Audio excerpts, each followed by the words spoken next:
అక్కడ బయట వాళ్ళందరూ చెప్పమ్మా, ఎవరు మాట్లాడొద్దు. స్టార్ట్ చేద్దామా. ప్రియ పత్రికా విలేకరులకి, ప్రింట్ అండ్ ఎలక్ట్రానిక్ మీడియా సోదరులందరికీ నమస్కారం. ఎన్నికలు ముగిశాయి అంటే గేమ్ ఓవర్. ఎన్నికలు ముగిశాయి, గేమ్ ఓవర్. అయితే ఈ గేమ్ లో విన్నర్స్ ఎవరంటే ఎవరికి వాళ్ళు మేము అని చెప్పొచ్చు, కానీ కోటమిరెడ్డి శ్రీధర్ రెడ్డి చెప్పే మాట మాత్రం గేమ్ ఓవర్. విన్నర్స్ ప్రజలే విన్నర్స్. ఇక నెల్లూరు రూరల్ నియోజకవర్గంలో ఇది నా 3వ ఎన్నిక. నేనేదో నా గురించి స్ఫోత్కర్ష కాదు, నిజాలు మాట్లాడుకుందాం, చరిత్ర మాట్లాడుకుందాం. ఒకే నియోజకవర్గంలో 3 సార్లు పోటీ చేసి గెలిచిన ఎమ్మెల్యేలు ఈ జిల్లాలో 3. ఒకేసారి ఒకే నియోజకవర్గంలో వరుసగా 3 సార్లు పోటీ చేసి గెలిచిన నేతలు 3. ఒకరు దివంగత మహానేత నల్లపురెడ్డి శ్రీనివాసరెడ్డి గారు, రెండో వ్యక్తి రాజకీయ ధురంధరుడు దివంగత నేత కలికి యానాదరెడ్డి. ఆ యొక్క 3వ ఘనత ఓ సామాన్యుడిగా నెల్లూరు రూరల్ ప్రజల శ్రీధర్కి ఓ సామాన్యుడిగా నాకు దక్కింది. ఈ గెలుపుని ఎప్పటికీ మర్చిపోలేను. మళ్లీ జన్మంటూ ఉన్నా ఏ గెలుపు గుర్తుంటుందో లేదో నాకు తెలియదు, కానీ ఈ గెలుపు మాత్రం మళ్లీ ఎన్ని జన్మలున్నా అన్ని జన్మలకి గుర్తుంటుంది. ఎందుకంటే మొదటిసారి పోటీ చేసినప్పుడు 25,000తో గెలిస్తే ప్రత్యర్థి చాలా బలహీనం ఉన్నారు. రెండోసారి పోటీ చేసినప్పుడు నా దృష్టిలో రెండోసారి నేను పోటీ చేసిన అబ్దుల్ అజీజ్ గారైనా, మొదటిసారి పోటీ చేసిన సురేష్ రెడ్డి గారైనా బలమైన నాయకులు. రాజకీయ కుటుంబాలు కాకపోవచ్చు, కానీ సురేష్ రెడ్డి గారైనా అజీజ్ గారైనా వివిధ రకాల కోణాల్లో చూసినప్పుడు బలమైన నాయకులు. అలాంటిది ఈ రాజకీయ విశ్లేషకులు కొంతమంది ఉంటారు. వారు చెప్తే ఎంతమంది ఓట్లేస్తారో నాకు తెలియదు, కానీ వారి భాష ఓన్లీ టీ బంకుల వద్ద, కూలింగ్ షాపుల వద్ద జరుగుతూ ఉంటుంది. తమకి తాము అప్రకటిత మేధావులను ప్రకటించుకుంటూ ఉంటారు. వారందరూ చెప్పిన మాట, ఆ 2 ఎన్నికల్లో బలహీన అభ్యర్థులు ఆ గెలిపే ఉంది. ఇప్పుడు తగిలడు చూడండి, బొమ్మ ఆట ఆడిస్తారు చూడండి. ఎన్నికల యంత్రాంగం ఆయనకి కొట్టిన పిండి, ఆయన పోల్ మేనేజ్మెంట్ అసాధారణం. ఆహా ఓహో, ఆయన కోసం రాష్ట్రంలో ఉండే బడా కాంట్రాక్టర్లందరూ దిగుతారు. గ్రామానికి, డివిజన్కి, కాలనీల్ని దత్తత తీసుకుంటారు. 5 రోజుల్లో గేమ్ చేంజర్ ఆయన అని చాలా మంది మాట్లాడారు. పాపం ఆదాల ప్రభాకర్ రెడ్డి గారి గురించి, వారి గురించి నేనేం పొరపాటు మాట్లాడటం. వారు మాట్లాడారు లేదో, కానీ వారి పక్కన వ్యక్తులు మాట్లాడారు. మరి ఆ గేమ్ చేంజర్ మరి 5 రోజుల్లో మార్చేయన, ఎన్నికల యంత్రాంగంలో కొట్టిన పిండి అని చెప్పినైనా, పాపం ఓట మెరుగని నేత అని చెప్పుకునైనా వారి ప్రయత్నాలు ఏమని, ఎంత దారుణం అంటే ఎన్నికలా చేయకుండా, రాజకీయ విధానాలు పాటించకుండా రాష్ట్రమంతా అనేక చోట్ల తెలుగుదేశం కూటమికి, వైఎస్ఆర్ కాంగ్రెస్ పార్టీకి రాజకీయ యుద్దం జరిగితే నెల్లూరు రూరల్లో 2 జరిగాయి. ఒకటి రాజకీయ యుద్దం తెలుగుదేశం కూటమి అభ్యర్థులు కాబట్టి, దాంట్లో నేను తప్పటం. కానీ ఉచ్చ నీచాలు మరిచి ఎన్నికల రాజకీయాల్లో గెలవాలన్న తాపత్రయంలో ఇష్టారీతిగా నన్ను, నా వ్యక్తిత్వాన్ని హననం చేసే రీతిలో నా మీద రకరకాల దుష్ప్రచారాలు చేయించి పాపం నా కుటుంబాన్ని సైతం ఛిద్రం చేయాలా అని దుర్మార్గపు ఆలోచనలు చేసి యంత్రాంగం నిర్వహించారే. మరి ఏమైంది? నేను ఒక్క మాట మాట్లాడితే నా ప్రత్యర్థి ఆదాల ప్రభాకర్ రెడ్డి గారు తల ఎక్కడ పెట్టుకుంటాడో అతనికే తెలియదు. వ్యక్తిత్వాల గురించి నేను గాని మాట్లాడితే, బలహీనతల గురించి నేను గాని మాట్లాడితే, నేను వ్యక్తిగత యుద్ధం ప్రారంభించి ఉంటే నా ప్రత్యర్థి ఆదాల ప్రభాకర్ రెడ్డి తల ఎక్కడ పెట్టుకుంటాడో కూడా తెలియని పరిస్థితి. కానీ ఆ పని నేను చేస్తే ఎన్నికల వ్యూహంలో తప్పు చేసిన వాడిని అవుతా.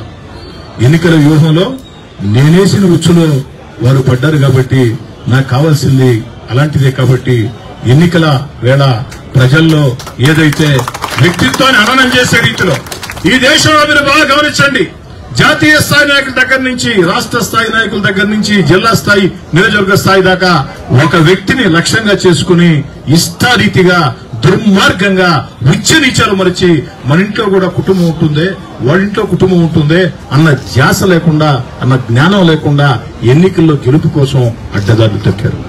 కానీ నాకు ప్రజల మీద నమ్మకం, నెల్లూరు రూరల్ ప్రజల మీద. నేనేమిటో రూరల్ ప్రజలకు తెలుసు, నా భావోద్వేగాలు తెలుసు. కష్టం వస్తే కన్నీరు కారుస్తా, సంతోషం వస్తే నవ్వుతా. నటించడం నాకు చేతరాదు. కుట్రలు కుతంత్రాలు ఇవి నాకు తెలియదు. మనసులో ఏముంటే అదే మాట్లాడతా. అధికార పక్షమా ప్రతిపక్షమా తేడా లేదు. అధికారంలో ఉన్నా ప్రతిపక్షంలోనైనా ప్రజల పక్షంలోనే ఉంటా. అవసరం అయితే ప్రజల కోసం ఎవరినైనా ధిక్కరిస్తా.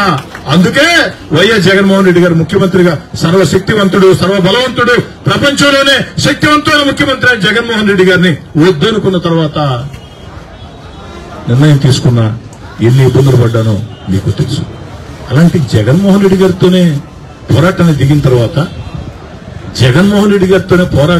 తర్వాత పిపీలకులు అంటే చాలా మందికి అర్థం తెలియదేమో. దయచేసి పిపీలకులు 2 6 3 నాకంటా ముందు తెలుగుదేశం పార్టీ జెండా పట్టుకుని పనిచేసినటువంటి నాయకులు కార్యకర్తలు, నన్ను నమ్మి వచ్చినటువంటి నాయకులు కార్యకర్తలు పాలు నీళ్లలాగా క్షేత్రస్థాయిలో కలిసి పనిచేశారు. ఇదే సగం బలం నాకని చెప్పని కూడా తెలియదు. ఇక మిత్రపక్షాలు బీజేపీ కార్యకర్తలు, నాకు వివిధ రాజకీయ పార్టీ కార్యకర్తలు సన్నిహిత సంబంధాలుంటాయి.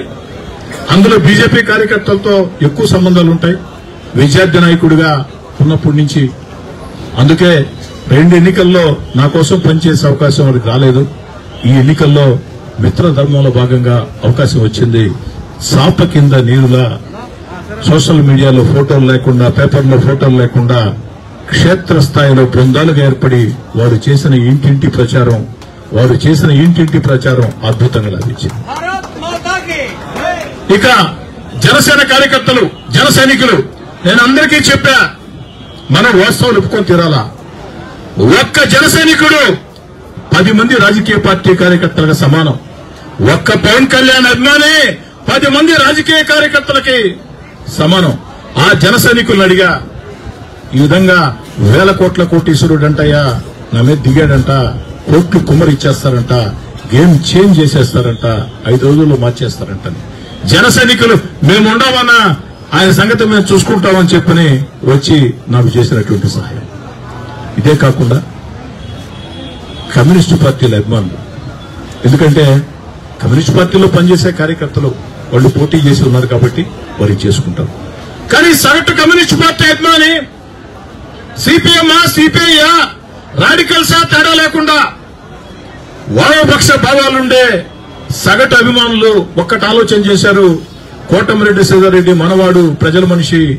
కోటమిరెడ్డి శ్రీధర్రెడ్డి పిలిస్తే పలికే ఎమ్మెల్యే, 24/7 365 days నెల్లూరులో ఉండే ఎమ్మెల్యే, ఫోన్ చేస్తే ఫోన్ ఎత్తే ఎమ్మెల్యే.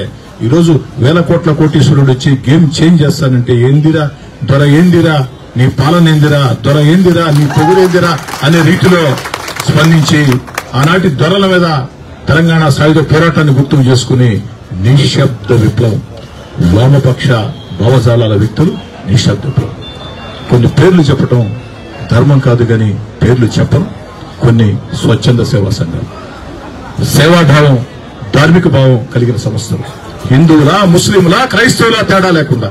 ఎందుకంటే ఏదైతే ఆనాడు నేను శాసనసభ్యుడిగా హైందవ దైవ కార్యక్రమాల్లో, క్రిస్టియన్ కార్యక్రమాల్లో, ముస్లింల కార్యక్రమాల్లో చిత్తశుద్ధితో నిజాయితీగా నిలబడ్డాను కాబట్టి ఆ సమాజాల కులాలకు అతీతంగా, మతాలకు అతీతంగా హక్కును తెచ్చుకున్నాయి.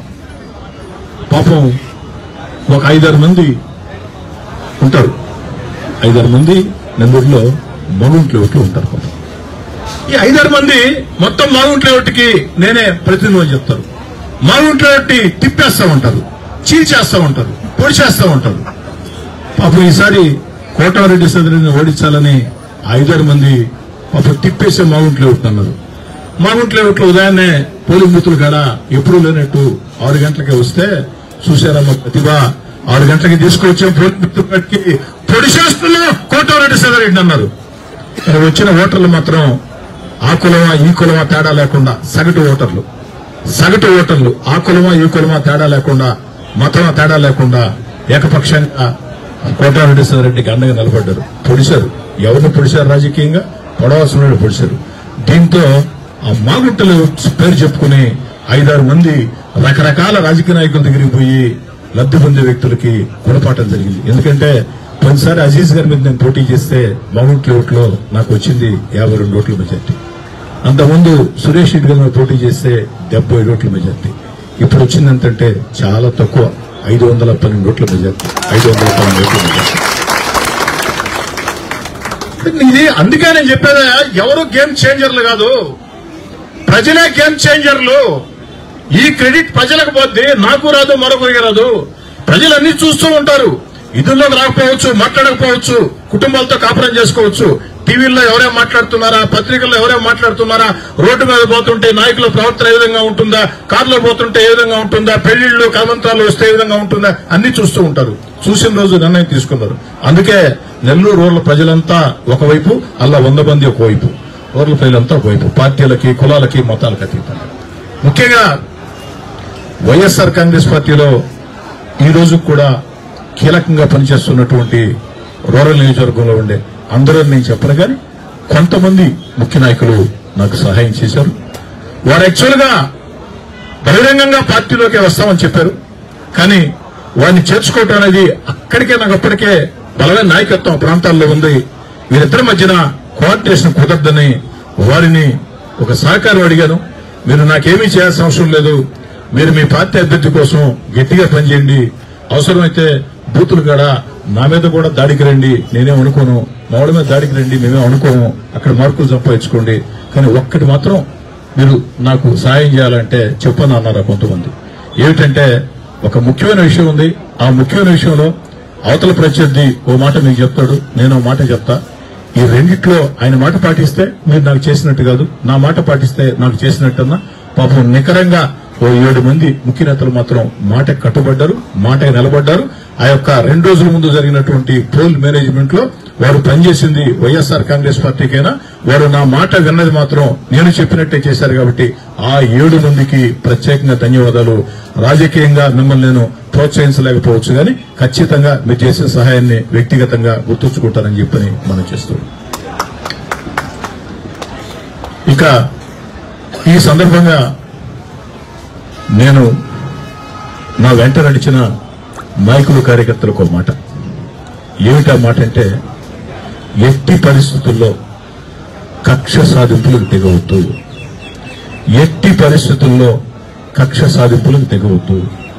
ఎన్నికల్లో మనకు వ్యతిరేకం చేశారని వేధింపులకు గురి చేయొద్దు, ఎన్నికల్లో మనకు వ్యతిరేకం చేశారని వేధింపులకు గురి చేయొద్దు.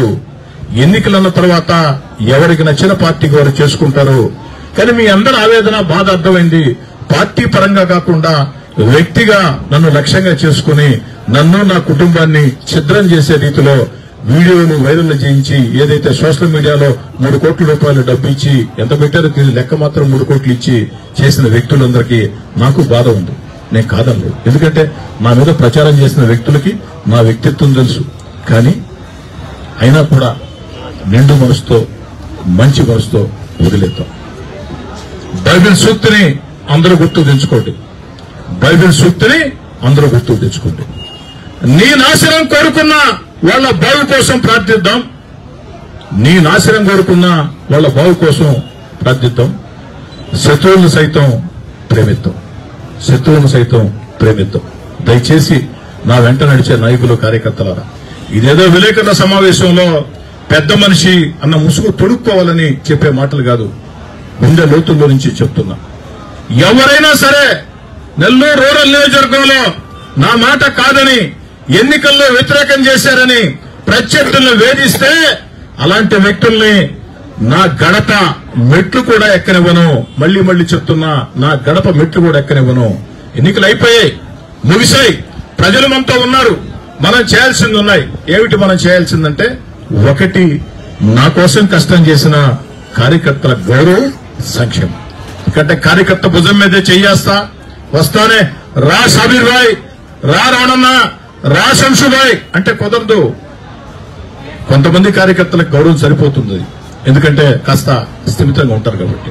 కానీ తెల్ల సొక్కా వేసుకున్నటువంటి ఆ కార్యకర్త, ఆ తెల్ల సొక్కా వెనక కన్నీళ్లు నాకు తెలుసు, కుటుంబంలో ఉండే పరిస్థితులు నాకు తెలుసు. వాళ్ళ ప్రతి ఇంటికి వెళ్లి ఉన్నాను కాబట్టి రూరల్ నియోజకవర్గంలో నా కోసం కష్టం చేసిన, ముఖ్యంగా 13 నెలలు నేను నేరుగా ముఖ్యమంత్రి వైఎస్ జగన్మోహన్ రెడ్డి గారితో సాగించిన యుద్ధంలో నా వెంట నడిచినటువంటి నాయకులు, కార్యకర్తలు, అది తెలుగుదేశం పార్టీ నాయకులు, కార్యకర్తలు కావచ్చు, నన్ను అనుభవించిన వాళ్ళు కావచ్చు, ఆఖరిలో పొత్తు ధర్మంలో భాగంగా బీజేపీ, జనసేన కార్యకర్తలు కావచ్చు, వారందరి రుణం తీర్చుకోవాలి,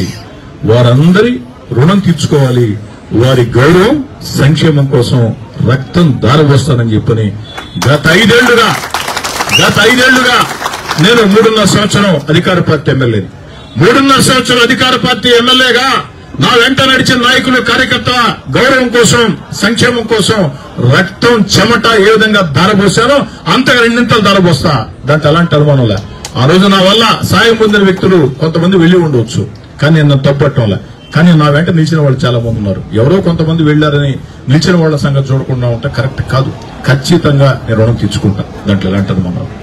రెండోది, రూరల్ నియోజకవర్గంలో ప్రభుత్వ సంక్షేమ పథకాలు, కాబోయే ముఖ్యమంత్రి నారా చంద్రబాబు నాయుడు గారి ఆధ్వర్యంలో జరగబోతున్న సంక్షేమ కార్యక్రమాలు ప్రజలకు అందాలా, అభివృద్ది కార్యక్రమాలు వేగవంతం చేయాలా. అదేవిధంగా అనేక సార్లు మీకు చెప్పిందే నా కళ కొన్ని ఉన్నాయి.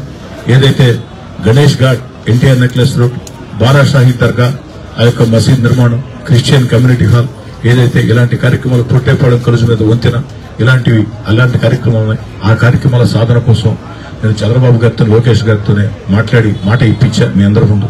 వాటన్నిటిని 10 కాలాల పాటు ప్రజలు మన పేరు గుర్తుంచుకునే విధంగా నెల్లూరు జిల్లా రాజకీయ చరిత్రలో ఈ రోజుకి నల్లపురెడ్డి శ్రీనివాసరెడ్డి గారి గురించి మనం మాట్లాడుకుంటున్నాం. ఈ రోజుకి ఏసీ సుబ్బారెడ్డి గారి గురించి మనం మాట్లాడుకుంటున్నాం.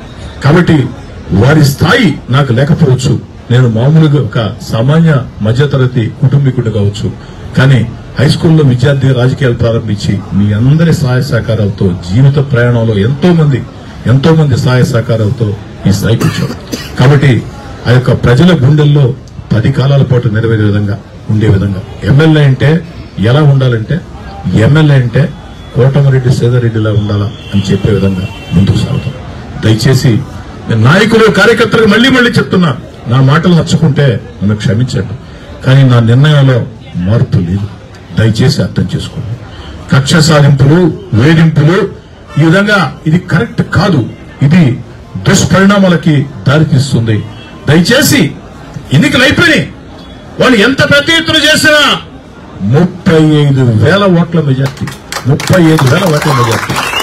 ఇది కాదు ముఖ్యం. 18 గ్రామాలు 26 డివిజన్లు, 18 గ్రామాలు 26 డివిజన్లు. ఒక్క గ్రామంలో, ఒక్క డివిజన్లో కూడా మెజార్టీ తెచ్చుకోలేని రాజకీయ పిపీలకుల మీద మనం ఎందుకు బ్రహ్మాస్త్రం? ప్రజలు మనతో ఉన్నారు. ఆ ప్రజల ఆదరణ కాపాడుకుందాం. మళ్లీ చెప్తున్నా, అధికారం చేతికొచ్చిందని రూరల్ నియోజకవర్గంలో ఉంటే నా వెంట నడిచే నాయకులు, కార్యకర్తలారా, అధికారం చేతికొచ్చిందని, అధికారం మదం తలకెక్కితే, అహంకారంతో ప్రవర్తిస్తే రాష్ట్రంలో ఈనాడు వైఎస్ జగన్మోహన్ రెడ్డి గారికి ఏ పరిస్థితి వచ్చిందో మనకు కూడా అదే పరిస్థితి వస్తుంది. ప్రజలు విఘ్నులు, ప్రజలు అమాయకులుగా చూడొద్దు. ఈరోజు 1,000 కోట్ల కోటీశ్వరులు కోట్లు కుమ్మరించిన వారితో పోటీ పడే కనీస స్థాయి ఆర్థికంగా నాకు లేకున్నా మనం వెంట నిలిచారంటే ప్రజలు మన మీద పెట్టిన నమ్మకం. కాబట్టి ఆ నమ్మకాన్ని కాపాడుతాం. అదేవిధంగా నేను వైఎస్ఆర్ కాంగ్రెస్ పార్టీ నాయకులకి మనం చేస్తున్నాం ఏమిటంటే, వైఎస్ఆర్ కాంగ్రెస్ పార్టీ నాయకులారా, మా మంచితనాన్ని అలుసుగా తీసుకోవద్దు. మా మంచితనాన్ని అలుసుగా తీసుకోవద్దు. నా నిర్ణయాన్ని బలహీనంగా భావించవద్దు. ఎందుకని చెప్తున్నానంటే, చాలా మంది వైఎస్ఆర్ కాంగ్రెస్ పార్టీ నాయకులు రెచ్చిపోయారు 14 నెలలుగా. రాజకీయంగా రెచ్చిపోతే పర్వాలేదు, కానీ డ్రగ్స్ సిగరెట్లు అమ్మించారు, డ్రగ్స్ సిగరెట్లు, గంజా వ్యాపారం చేయించారు, పేకాట క్లబ్బులు నిర్వహించారు, మైనింగ్ అక్రమ రవాణా చేశారు, ఇసుక కొల్లగొట్టారు. ఇవన్నీ వాస్తవాలు కాదు. భూదందాలు చేశారు, దళితుల భూములు ఆక్రమించుకున్నారు. భూదందాలు, దళితుల భూముల ఆక్రమణ, క్రికెట్ బెట్టింగులు, ఎన్నికల బెట్టింగులు, గంజా వ్యాపారం, డ్రగ్స్ సిగరెట్లు, ఇసుక అక్రమ రవాణా, ఈ దందాలు చేసిన వైఎస్ఆర్ కాంగ్రెస్ పార్టీ నాయకులారా, స్వస్తి పలకండి. అలా కాదు, కోటమిరెడ్డి సోదరెడ్డి చెప్పాడు కదా అంటే దాని అర్థం రాజకీయంగా మేము కక్షాదింపులు చేయమని. కానీ మా ఇష్టారాజ్యంగా మేము డ్రగ్స్ సిగరెట్లు అమ్ముతాం. పాపం అనేక కేసుల్లో, అనేక ప్రాంతాల్లో డ్రగ్స్ సిగరెట్ దొరికే పరిస్థితి నాడు ఈ 14 ఎక్కువైనాయి. మీరు బాగా గమనించండి. ఇది చేసేది ఎవరంటే వైఎస్ఆర్ కాంగ్రెస్ పార్టీ ముఖ్యమైన నేతలు కొంతమంది, ముఖ్యమైన నేతల కుమారుడు కూడా కొంతమంది చేస్తున్నారు. అలాంటి వాళ్ళు మాత్రం ఫుల్ స్టాప్ పెట్టండి. అది ఫుల్ స్టాప్ పెట్టమంటే మేము క్రికెట్ బెట్టింగులు చేస్తాం, పేకాడ క్లబ్లు నిర్వహిస్తాం, ఇసుక అక్రమ రవాణా చేస్తాం, క్వాడ్జీ అక్రమ రవాణా చేస్తాం, డ్రగ్స్ సిగరెట్లు అమ్ముతాం, గంజాయి సిగరెట్లు అమ్ముతాం, భూదందాలకి పాల్పడతాం అని వైఎస్ఆర్ కాంగ్రెస్ పార్టీ నాయకులు తమ పందాన్ని కొనసాగిస్తే చట్టం తన పని తాను చేయటం కాదు, చట్టం తన పని చాలా కఠినంగా చేస్తుంది. చట్టం దాని పని చాలా కఠినంగా చేస్తుంది. ఒక్క చట్టమే కాదు, మీరు చట్ట వ్యతిరేక కార్యకలాపాలకు పాల్పడకుండా పద్ధతిగా మీరుంటే మీ జోలికి ఎవరు రాదు. కానీ ఈ యొక్క అక్రమాలే కాకుండా సోషల్ మీడియా ఒకటి ఉందని ఇష్టారీతిగా పోస్టింగ్లు పెట్టే వైఎస్ఆర్ కాంగ్రెస్ పార్టీ నాయకులారా, దానికి స్వస్తి ఈ నిమిషంతోనే పలకాల. పలికే ఉంటారు నాకు తెలిసి. నిన్నటి విజయం